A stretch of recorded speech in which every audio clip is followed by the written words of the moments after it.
Welcome back for another deep dive. This time, we're going to dig into a book, The Art of Uncertainty, How to Navigate Chance, Ignorance, by David Spiegelhalter.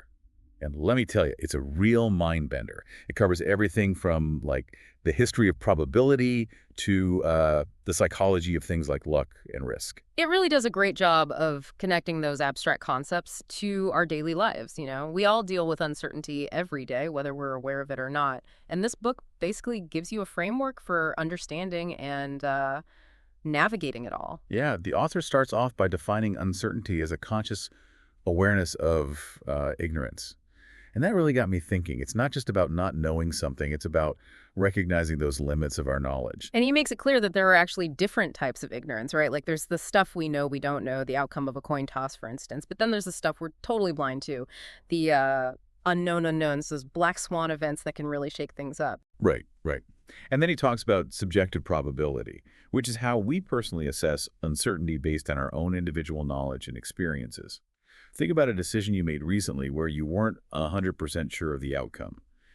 How did your past experiences, maybe that gut feeling you had, how they influence your choice? That's basically subjective probability in action. And it's a crucial point because it shows how the same exact event can have totally different probabilities for different people, you know?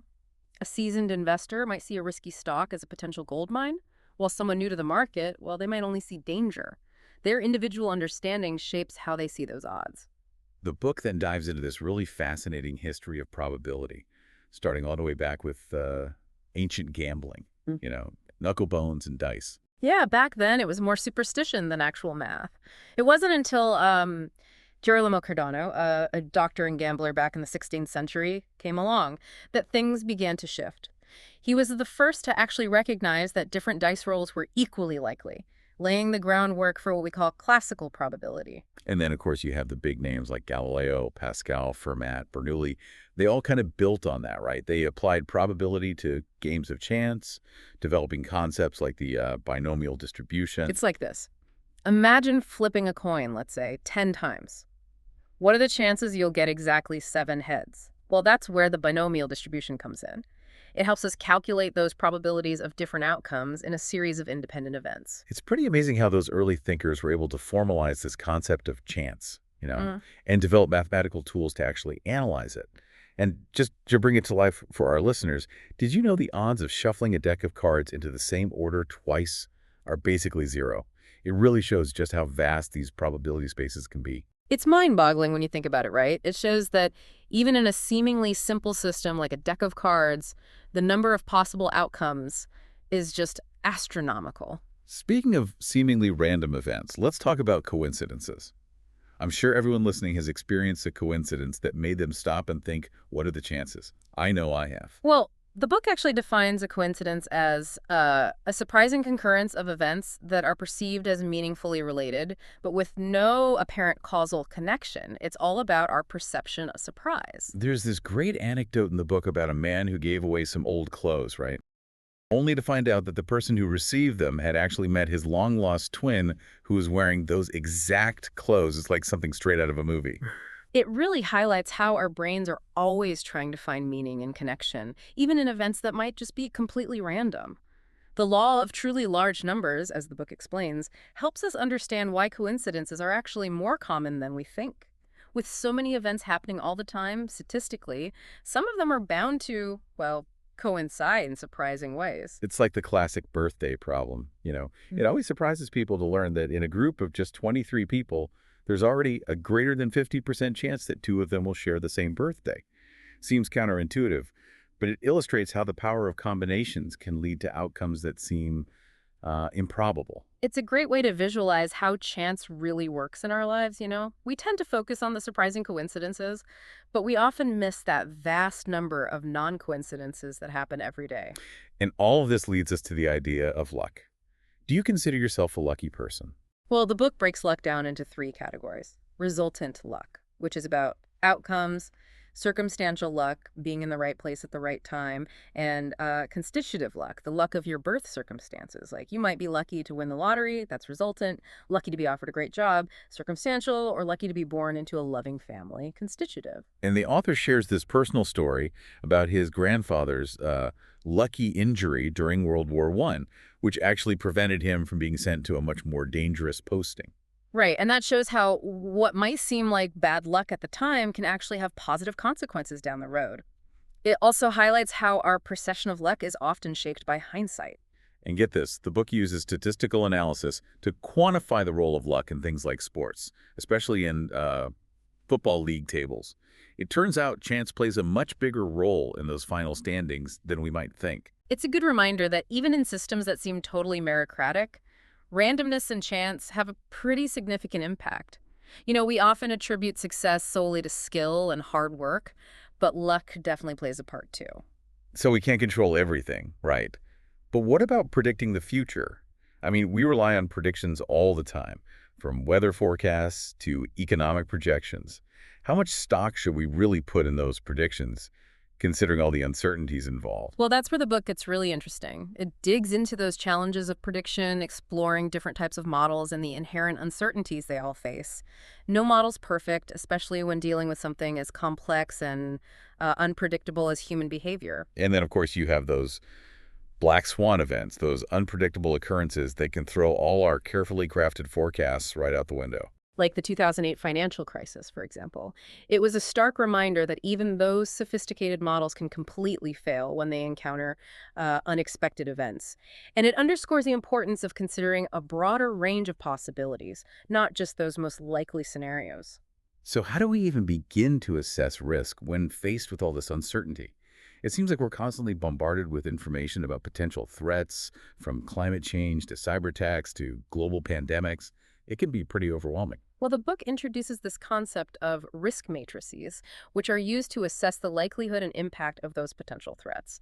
It uses the UK National Risk Register as a real-world example. So it's like this giant spreadsheet where they list out every potential risk they can think of and then try to assign probabilities and potential consequences to each one to help them prioritize resources and figure out those mitigation strategies. Exactly. And what's interesting is that the book highlights how those risk assessments are always evolving as new information comes in. It's a very dynamic process, not static at all. It all ties back to the book's central theme, embracing uncertainty, right? It's not about being paralyzed by fear or, indecision, but recognizing that uncertainty is just an inherent part of life and finding ways to navigate it effectively. We've covered a lot of ground here, but there's still so much more to explore. It really is a fascinating exploration of how chance and uncertainty shape our lives. And even more importantly, how we can learn to make those better decisions despite not knowing what the future holds. So picking up where we left off, the book digs deeper into how we can actually measure uncertainty. It goes beyond just that feeling of, I'm not sure, and looks at how we can assign numbers to that feeling, moving from, I think this might happen to, there's a 20% chance of this happening. Yeah, so instead of just those vague feelings, we're talking about concrete probabilities. Mhm. I remember the book mentioned how intelligence agencies use specific words to convey different levels of certainty. It's not just likely. They have a whole system for quantifying those gut feelings. Right. They use what they call scales of estimated probability to translate words like likely or almost certain into actual numerical probabilities. It's pretty cool how they combine language and numbers to get across those shades of uncertainty. But even with those fancy scales and all our mathematical tools, there's always that chance we could be wrong, right? I mean, we can never fully eliminate uncertainty. Absolutely. The book really stresses the importance of recognizing those limitations of our knowledge and being open to the possibility of making mistakes. Even the most brilliant minds can get it wrong sometimes. It uses the example of Albert Michelson's famous experiment to measure the speed of light. He was incredibly precise, but his result was still slightly off because he couldn't account for every single variable. So there are always those pesky unknown unknowns lurking in the shadows, ready to mess with our calculations. A good reminder that we should constantly be questioning those assumptions and refining our understanding. Exactly. And that leads us to predicting the future. Whether it's tomorrow's weather or, say, next year's economic growth, we rely on predictions to make all sorts of decisions. But just how accurate can those predictions really be when we're dealing with so many variables? Especially with something as unpredictable as human behavior, right? It's like trying to predict which way a leaf will blow in the wind. You got it. The book dives into different types of prediction models and all the sources of uncertainty they have to deal with. Take weather forecasting, for example. It's this super complex system where tiny changes in the initial conditions can lead to totally different outcomes.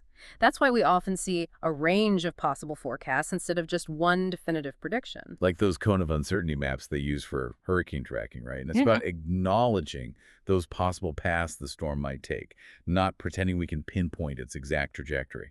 And the book explains how meteorologists use something called ensemble forecasting to deal with that uncertainty. They run multiple simulations with slightly different starting conditions to generate a spread of possible outcomes. So it's like saying, okay, we can't tell you exactly what's going to happen, but here are some possibilities based on what we know so far. Precisely. Then you have things like economic forecasts, which are massively influenced by, human behavior, adds a whole other layer of complexity. Remember the 2008 financial crisis? Models that had worked perfectly fine for years suddenly became useless. Yeah, it's a good reminder that even the most sophisticated models can fall apart when faced with those unexpected events or shifts in human behavior.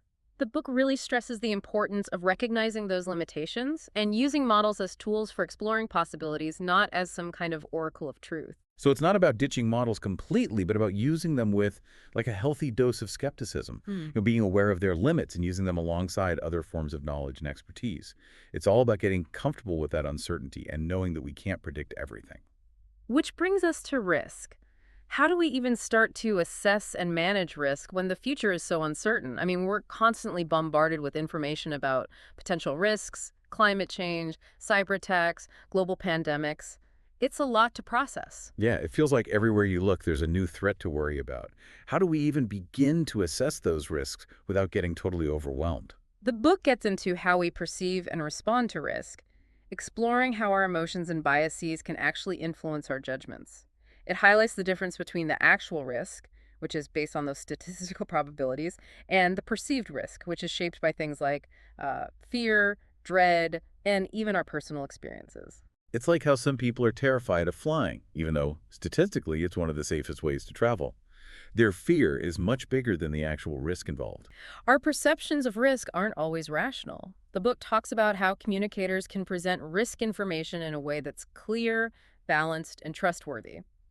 Helping people make informed decisions without resorting to that fear-mongering tactic. So it's about giving people the information they need to assess those risks rationally, without unnecessarily amping up their fear, empowering them to understand and manage risk, not just scaring them. Right. And the book discusses how organizations and governments use those risk assessments to make decisions. It uses the UK National Risk Register as an example, which basically lays out the government's assessment of various threats, from terrorism to natural disasters. It's like they're trying to think of every possible thing that could go wrong and figure out how to be ready for it. It's interesting to think about how they go about identifying, assessing, and then prioritizing those different risks. And the book highlights how those risk assessments are constantly changing as new information comes in and our understanding of the world evolves. It's a very dynamic process. So it's all about adapting and evolving our thinking about risk, which, when you think about it, is really just another way of saying we need to get comfortable with uncertainty. Absolutely. And that brings us to another key aspect of uncertainty, those unknown unknowns. Yeah. These are the events or situations that we can't even imagine or anticipate. They're the real wild cards. Like the COVID-19 pandemic. Nobody saw that one coming. Exactly. The book emphasizes that we can't eliminate uncertainty completely. There will always be things we just don't know and can't predict. It's about accepting that reality and figuring out ways to navigate it effectively. So it's not about getting rid of risk or uncertainty altogether, but about learning to live with it and make those informed decisions in spite of it. We have to find a way to move forward, even when we don't have all the answers. Right. The book explores different approaches to decision-making under uncertainty, from that traditional cost-benefit analysis to more nuanced strategies that consider things like human psychology and the limits of our rationality. It's about figuring out how to make the best decisions we can, even when we don't have all the information. So how do we become more comfortable with not knowing? How do we embrace that uncertainty without letting it paralyze us with indecision? The book offers several strategies. One is to focus on what we can actually control, like our own actions and choices, instead of dwelling on things that are completely out of our hands. It's about focusing our energy where it can truly make a difference, rather than getting bogged down by things we can't change. So it's about choosing our battles and recognizing that sometimes the best course of action is simply accepting what is and moving forward. Exactly. Another strategy is to embrace what's called a growth mindset, to see uncertainty as an opportunity to learn and explore rather than some kind of threat. It's about being curious, being open to new information, and being willing to change our minds as we learn more. So instead of seeing the unknown as something to be scared of, we see it as a challenge to embrace. And the book stresses the importance of building resilience, developing that ability to bounce back from setbacks and adapt to those changing circumstances. Life throws us curveballs, and resilience helps us navigate those challenges without losing our balance. So it's not just about being comfortable with uncertainty. It's about being able to actually thrive in the face of it, to see those unexpected events not as roadblocks, but as detours on the path to something potentially even better.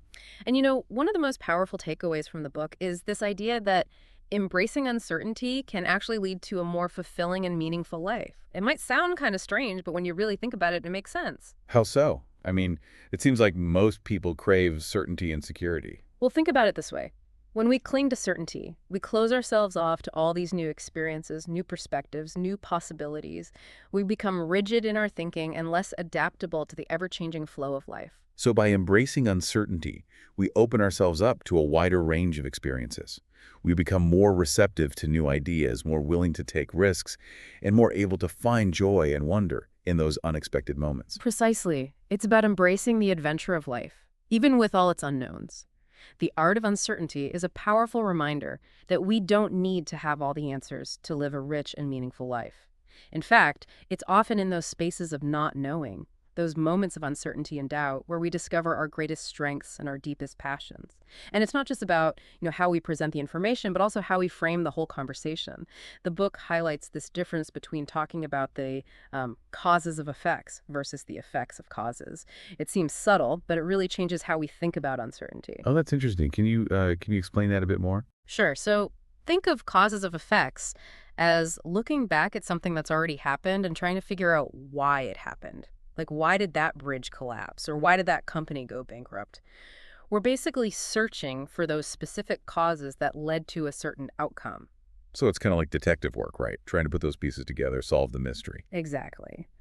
But the tricky part is that there can be so many factors involved, and it's not always clear which one was the decisive cause. There's always going to be some uncertainty because we can never be 100% sure we found all the relevant pieces. Yeah, it makes you realize how much we rely on those narratives and explanations to make sense of the world, even when those explanations might be incomplete or even, wrong. Right. Now, effects of causes is about looking forward, trying to predict what might happen as a result of an action or event, like what'll happen if we invest in this new technology, or what are the long-term health effects of this medication. We're trying to anticipate the future based on how we understand cause and effect. But of course, uncertainty is still a big factor there. We can never be totally sure how things will play out, especially with, complex systems or human behavior. The book uses climate change as an example. We know that human activity is causing the planet to warm, but there's still a lot of uncertainty about exactly how much warming will occur and what all the consequences will be. We can create models and run different scenarios, but we can't say for sure what's going to happen. It's a good reminder that even when we have a pretty good grasp of the underlying causes, we still have to be humble about our ability to predict the future with complete certainty. Right. And the book stresses that it's important to consider a whole range of possible outcomes, not just the one that seems most likely. It's about acknowledging those uncertainties and being prepared for different possibilities, not just one specific outcome. So it's a call to be flexible and adaptable, to be ready to adjust our course as we get new information and the situation changes, right? Yeah, absolutely. And that brings us right back to that core message. Embracing uncertainty. It's not about being frozen by indecision. It's about recognizing that uncertainty is just a fact of life and finding ways to work with it effectively. So how do we actually get better at being okay with not knowing?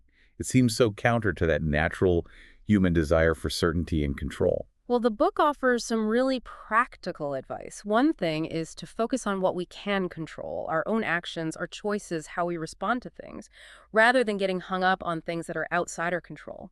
It's about putting our energy where it can make a real difference instead of getting bogged down by what we can't change. So it's about recognizing that even when things are uncertain, we still have choices. We can choose how we react, how we learn, how we grow. Right. Another thing is to develop a growth mindset. See uncertainty not as a threat, but as a chance to learn and explore new things. It's about being curious, open to new information, and willing to change our minds as we learn more. So instead of being afraid of the unknown, we see it as an opportunity to discover something new. We see uncertainty as something that can lead to growth and innovation. Exactly. And the book also talks about the importance of building resilience. Being able to bounce back from those setbacks and adjust to changing situations. Life throws a lot of curveballs our way, and resilience helps us navigate those challenges without, falling apart. So it's not just about being okay with uncertainty, it's about being able to thrive in it. To see those challenges and setbacks not as failures, but as opportunities to learn, grow, and become more adaptable. And one of the most powerful takeaways from the book is that embracing uncertainty can actually make our lives more fulfilling and meaningful. It sounds counterintuitive, but when you think about it, it really makes sense. I can see that. But still, it seems like most people really want certainty and security. Think about it this way.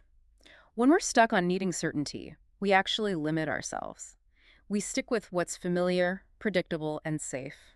But when we embrace uncertainty, we open ourselves up to a whole world of new possibilities.